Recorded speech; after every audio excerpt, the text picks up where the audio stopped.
Bonjour, nous allons corriger l'exercice 2 du chapitre Introduction aux fonctions. Cet exercice porte la référence 960. Alors, on nous a placé dans un repère trois représentations graphiques de fonctions, les fonctions f, g, h. Donc là, on a des courbes représentatives de fonctions. Et on a, c'est un vrai ou faux, on a un certain nombre d'affirmations. On a 8 affirmations et on doit dire pour chacune de ces affirmations si elles sont vraies ou fausses. Donc, première affirmation, l'image de 0 par g est moins 1. L'image de 0 par g moins 1, c'est une manière de dire g de 0 est égal à moins 1. L'image de 0 par g est égale à moins 1. Donc la fonction g, elle est représentée par cette droite là. Et donc, on va regarder si l'image de 0 est égale à moins 1. Pour ça, on va regarder le point de coordonnées 0, moins 1, est-ce qu'il appartient à la courbe? Si je prends le point d'abscisse 0 et d'ordonnée moins 1, c'est ce point-là. Ce point-là, il appartient bien à la courbe représentative de la fonction g. Donc, c'est vrai. Donc, c'est vrai. L'affirmation est vraie, car le point de coordonnées 0, moins 1 appartient à la courbe représentative de g. Deuxième affirmation, 0 est l'image de 3 par h. Donc de la même manière, alors 0 est l'image de 3, attention, c'est si 0 c'est l'image, c'est que 3 c'est l'antécédent, et donc c'est h de 3 qui doit être égal à 0. Donc on va partir de notre axe des abscisses, on va aller à 3, donc 1, 2, 3, et son image c'est 0. Donc on va regarder, est-ce que 3 a pour image 0, est-ce que le point de coordonnées 3, 0 appartient à la courbe CH? Alors le point de coordonnées 3, 0, c'est ce point-là, et il a l'air d'appartenir à la courbe CH. Donc, la réponse est vraie encore une fois, vraie, car le point 3, 0 appartient à la courbe CH. Maintenant, le point, on nous demande, est-ce que le point de coordonnées 6, 2 appartient à la courbe CF, la courbe représentative de la fonction f?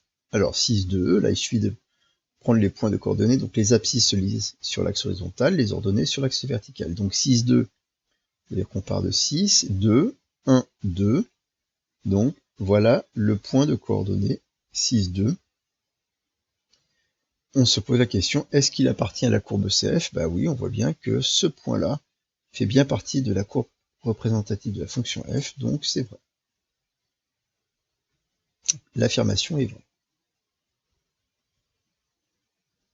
Moins 5 est un antécédent du nombre moins 3 par g. Moins 5 est un antécédent du nombre moins 3 par g.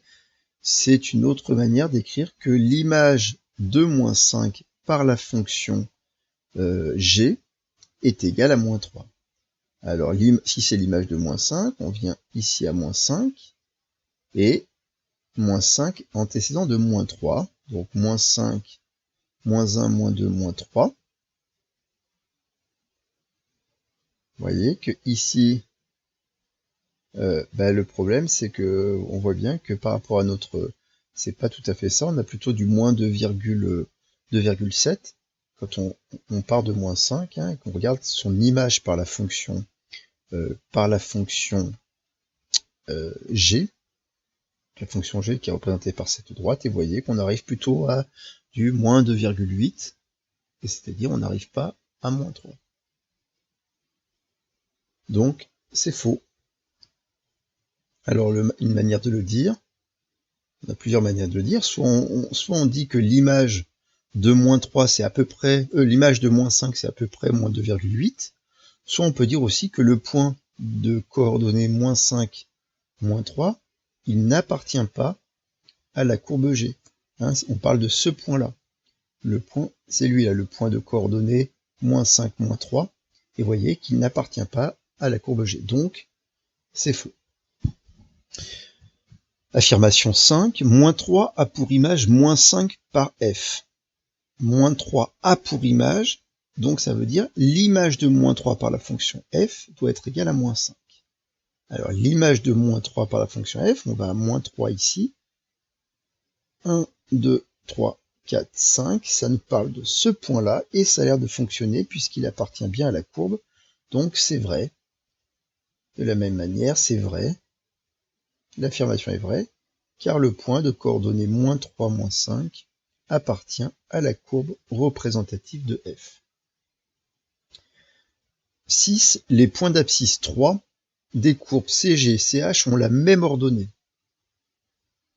Les points d'abscisse 3 des deux courbes, donc ces deux courbes CG et CH, on va regarder quels sont les points d'abscisse 3 pour voir s'ils ont la même ordonnée. Et en fait, s'ils ont déjà la même abscisse et s'ils ont ensuite la même ordonnée, ça voudrait dire que quand on parle des points, il n'y aurait qu'un seul point qui serait le point de concours, un point de concours des courbes CG et CH. Regardons point d'abscisse 3 pour les courbes CG-CH. Donc point d'abscisse 3, ben là on part de 3 ici, et on voit que c'est pour la courbe CG, ça nous donne ce point-là, qui a pour ordonnée 0, et pour la courbe, c'était CH, donc CH est ici, le point de la courbe CH qui a pour abscisse 3, c'est celui-là, et lui, il a pour ordonnée 1. Donc la réponse est fausse. Enfin, en tout cas, l'affirmation est fausse.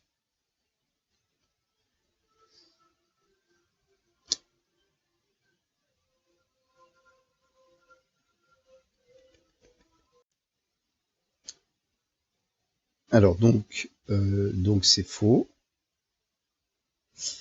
On peut dire car, par exemple, G23 était égal à 0, alors que H23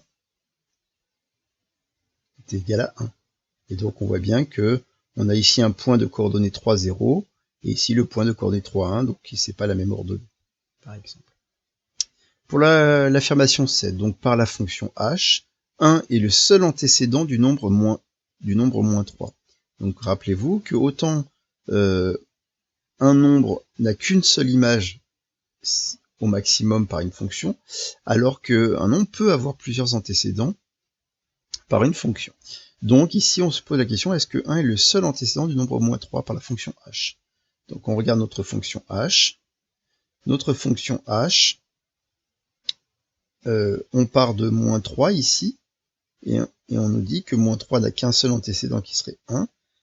Ben, la réponse c'est oui. De toute façon, vous voyez que le CH est représenté par une droite, et donc moins 3 n'a qu'un seul antécédent. Il n'y a pas d'autre point de la courbe CH et donc de la droite CH, qui a pour ordonnée moins 3. Donc la réponse, c'est vrai. Enfin, l'affirmation est vraie. Ensuite, affirmation 8, par la fonction f, moins 6 est le seul antécédent de 2. Alors, moins 6 est le seul antécédent de 2. Donc, on peut partir de 2, regardez quels sont ses antécédents. Ici, on a bien moins 6 qui est un antécédent, mais vous avez vu qu'il y a un autre antécédent de 2 qui est 6. Donc, c'est évidemment faux, puisque il y a aussi 6 qui est un antécédent de 2. Donc, fausse. L'affirmation est fausse, car 6 est aussi un antécédent de 2. Bien. Voilà pour cet exercice numéro 2. Au revoir.